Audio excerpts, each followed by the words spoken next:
Assalamualaikum warahmatullahi wabarakatuh. Perkenalkan, nama saya Denisa Dravioni dari Prodi S1 Keperawatan Stikes Indonesia Maju. Hari ini saya akan sedikit membahas materi tentang emosi manusia dari mata kuliah Psikologi Kesehatan. Emosi adalah perasaan intens yang ditunjukkan kepada seseorang atau sesuatu sebagai reaksi terhadap seseorang atau kejadian. Emosi dalam arti harfiah dapat didefinisikan sebagai setiap pergolakan atau kegiatan pikiran, perasaan, dan nafsu dari setiap keadaan mental yang hebat atau meluap-meluap.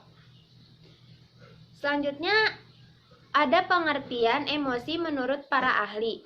Yang pertama ada Jalaluddin Rahmat 1994. Emosi adalah memberikan bumbu bagi kehidupan.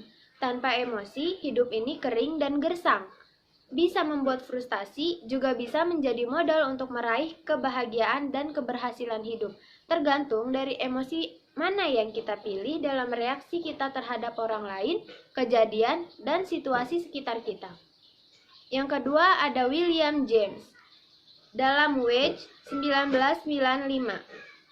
Emosi adalah kecenderungan untuk memiliki perasaan yang khas bila berhadapan dengan objek tertentu dalam lingkungannya. Selanjutnya ada 6 emosi dasar manusia menurut René Descartes 1956. Yang pertama ada keinginan. Keinginan merupakan kebutuhan lebih terhadap barang atau jasa yang ingin dipenuhi setiap manusia pada sesuatu hal yang dianggapnya kurang. Yang kedua ada benci.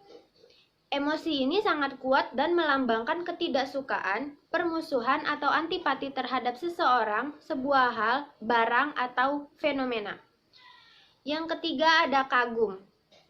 Kagum merupakan perasaan yang muncul setelah kita merasa tertarik pada seseorang atau hal lain.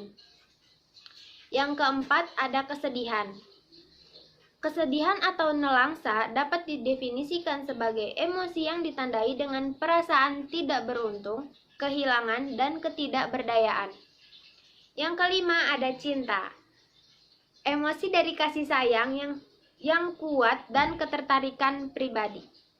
Yang keenam ada kegembiraan. Suatu keadaan pikiran atau perasaan yang ditandai dengan kecukupan sehingga merasa senang, cinta, puas, kenikmatan, atau kegembiraan yang intens. Ada 4 fungsi emosi menurut Coleman dan Hammond 1974. Koreksi ya kalau namanya salah. Yang pertama ada emosi adalah pembangkit energi.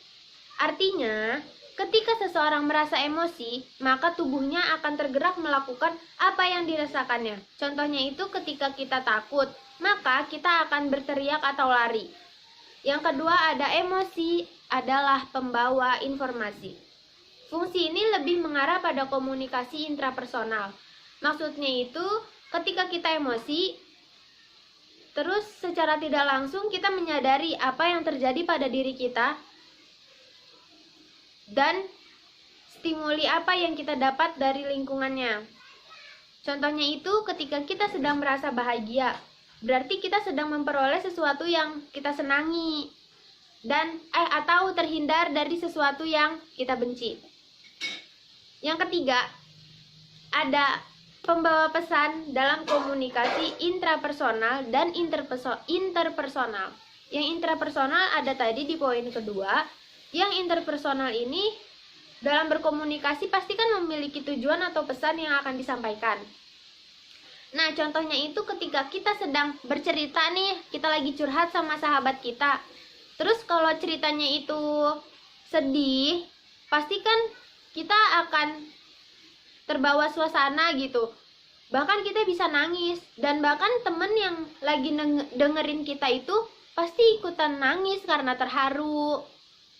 Yang keempat ada sumber informasi tentang keberhasilan, yaitu kita mencari keindahan atau mengetahui bahwa kita memperoleh kebahagiaan atau keberhasilan ketika kita merasakan kenikmatan estetis dalam diri kita.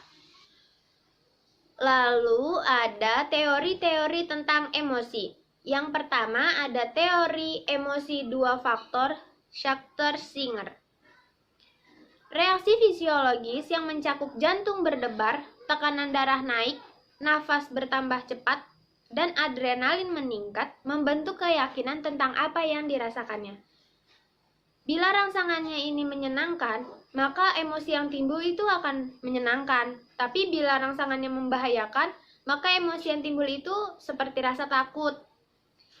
Yang kedua ada teori James Lange. Emosi ini terjadi setelah terjadinya reaksi psikologi. Jadi emosi ini adalah hasil dari persepsi seseorang terhadap perubahan-perubahan yang terjadi pada tubuh sebagai reaksi terhadap rangsangan dari luar atau dari lingkungan. Contohnya itu, kalau kita takut sama harimau, respon yang dipersepsikannya itu kan timbulnya rasa takut. Yang ketiga ada teori emergency canon. Emosi ini timbul bersama-sama dengan reaksi fisiologi, seperti jantung berdebar, tekanan darah naik, nafas menjadi cepat, adrenalin meningkat. Nah, reaksi ini tuh diberikan oleh organisme dalam situasi yang darurat. Lalu ada perkembangan emosi. Perkembangan emosi ditentukan oleh proses pematangan dan proses pembelajaran. Contohnya itu pada seorang bayi, untuk bisa tertawa memerlukan tingkat kematangan tertentu. Nah, setelah dia besar, akan digunakan sebagai pengekspresian perasaan tertentu. Reaksi emosi sangat ditentukan oleh lingkungan, pengalaman, kebudayaan, dan individu itu sendiri. Respon emosional pada anak kecil lebih sederhana dibandingkan dengan orang dewasa. Karena kalau udah dewasa kan, respon emosionalnya itu sudah berkembang ke tingkat yang paling rumit. Respon emosional itu punya 4 jalur. Ada stimulus, perasaan, respon-respon internal, dan pola-pola tingkah laku. Nah, selanjutnya ada gangguan emosional. Yang pertama, teori lingkungan menurut Russell 1993. Penyakit mental disebabkan oleh berbagai kejadian yang dapat menimbulkan terjadinya stres. Tekanan emosional ini dapat dihilangkan jika penyebabnya ditiadakan terlebih dahulu. Contohnya itu, anak kecil yang menangis karena diolok-olok sama temennya atau diejek.